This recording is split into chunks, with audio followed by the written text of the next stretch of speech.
They're taking down the Spire. There are no units in position to deal with this. And the major issue with this is that... One sec.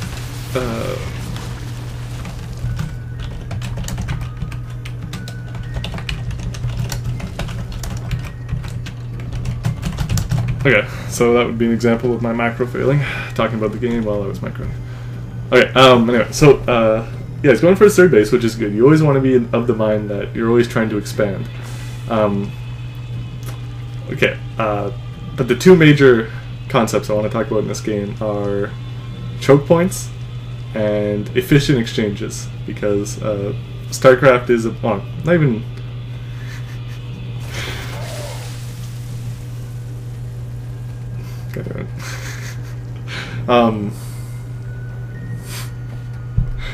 should probably change my status. Just occurred to me. Okay. I'm hoping that helps. I apologize. How unprofessional of me. Okay, so Roar's coming in. He's like, okay, I feel obligated to attack. I've been building up all this stuff. And, okay, look at this. This is the worst possible engagement of all time. Okay, maybe not quite the worst, but it was pretty bad. Because, you gotta think, like, what did he get out of that? He got, let's see, a supply depot. Picked off a few Marines, maybe, and he just took significant casualties. Let's look at the units lost. So it's, yeah, you have to keep in mind that he did pick off a few units as well, but that was not a good exchange. And basically what you want to do is, this is hard for Zerg players, because I suffer from this myself, but as strange as it may feel, you have to feel that your units are valuable, and that you don't want to just throw them away needlessly. Every unit death should have a purpose. I mean, whether that's taking down your opponent's military, whether that's... oh, crap, I thought I was following his camera.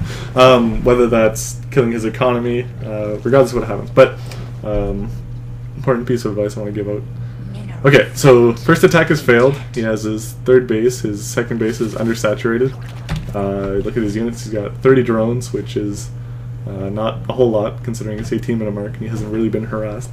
He lost his Spire, which is a setback, but he is really beating his opponent in terms of supply. I mean, he quite literally has more than twice as much.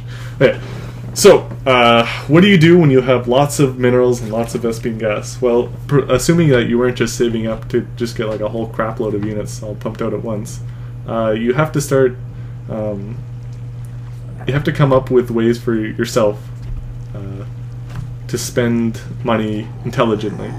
Personally speaking, if I have a lot of extra minerals, but I don't really want to make more military units, just because I don't have a purpose for them at the moment, I build a macro hatch.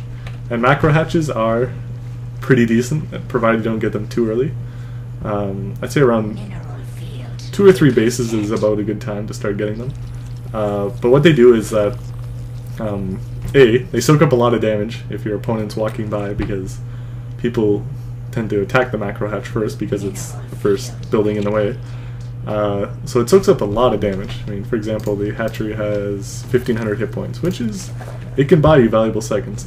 2, your production gets increased. If you have a queen with extra energy nearby, she can, you know, if you miss injects, because you're human and not superhuman Korean player with that 400 APM, you can use that to get your queen's energy down, because if you have high queen energy, not necessarily a good thing, especially earlier on in the game. Later on, it's like, it's okay just because transfuse can sort of save you sometimes, but generally, like, you want to be spreading creep or injecting larva, which again comes down to mechanics. Like, he doesn't have any queens binded on his hotkeys. Rawr, could be doing that better. One thing I want to note: when you're taking the gold in a game is a pretty big deal, because if your opponent's intelligent, he'll be like, okay, he took the gold, which is, it's easy to assault, but it gives him lots of minerals. So, like, unless you really fortify the position, which Zerg tends not to do, it's sort of taunting your opponent to come attack you. It's just like, I got the gold, man, what are you going to do about it? Okay, so, choke points. This would be a choke point. A choke point is which you can't get a good concave. As you can see, the roaches are trying to spread out, but they're all out of range. And the Marines are intelligently sort of, oh, now they're moving into range, but they were holding back, letting the tanks do their work. And the whole while, these siege tanks were blowing the shit out of them. So, Roar. When you have your opponent on one base, feel free to just expand across the map. Provided you can defend from drops or some fancy business. The world is your oyster if your opponent's like too scared to move out of his base. That means you can take every single base. You can take this one, this one, this one, this one, this one, and even if you aren't actively using them, even if they're just sort of set up for later, you can A, produce units out of them, and B, it denies your opponent the ability to build there for a while, because first he has to knock it down, then he has to wait for the creep to recede, and then he can build finally, provided you haven't crushed him. So,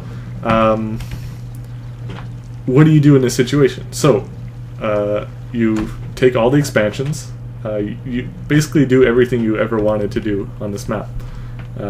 You get 3 evolution chambers because you have so much minerals and gas, and he's not actively pushing out or threatening you in any way.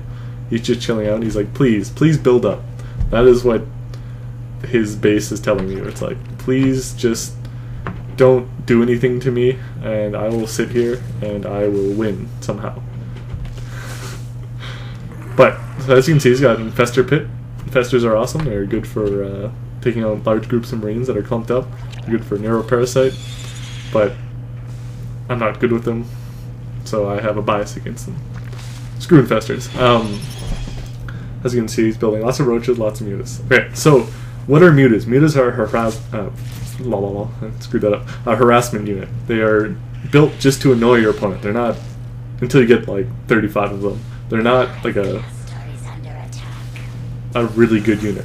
So as you can see, Banshee Harass is going on, and that's one thing you have to consider, is that the only thing that you can really do about this is just play more games and get more used to it, but you have to be anticipating what your opponent's going to do. Like, the first step in mastering StarCraft 2 is getting good yourself, like just getting your mechanics down, your basics down. And after you do that, after you're comfortable microing and macroing simultaneously, you have to get good at what your opponent's doing, or predicting what your opponent's doing. But anyway, okay, so Banshee Harass is going on right now at the 4th base, the non-gold 4th base of R. So, he built a lot of Overseers. He's going to detect the shit out of that Banshee. And, oh man, look at this. Flashing lights coming from everywhere. Oh no, the medics, the army's right there. What are you getting paid for? Okay, so, take that, medevac. And one thing you have to understand, all the races, not just Zerg, but all the races are fairly mobile in different ways. Like, for example, Terran is really good with drops. There's always a threat of them. Protoss, there's Warpins, there's pretty much just Warpins. No, there's pylons that you can use, but you have to be prepared, anticipating. And you do that by scouting efficiently. But as you can see, his opponent's doing a good job. He has a fraction of the units, but he's using them like a scalpel. And right now he's shanking Roar with his mad micros. So he's cloaked. There's no detection units around. Okay, so there's tons of detection units, which brings us to a weakness of the Zerg. The inability to shoot up. Okay, there we go. So that was an effective Banshee. Okay, so Roar's pissed off right now, right? He's like, Rawr! His namesake. That's what he's doing right now. Okay, and just looking around, seeing all those drones just idling there, and he's like, could I use them for something? No, they're much more effective to just chill out in front of the hatchery. Yes. Alright, I'm just kidding, by the way, Roar. Feel free, you should always criticize yourself harshly, because that's the way you improve. I only do this for comedy.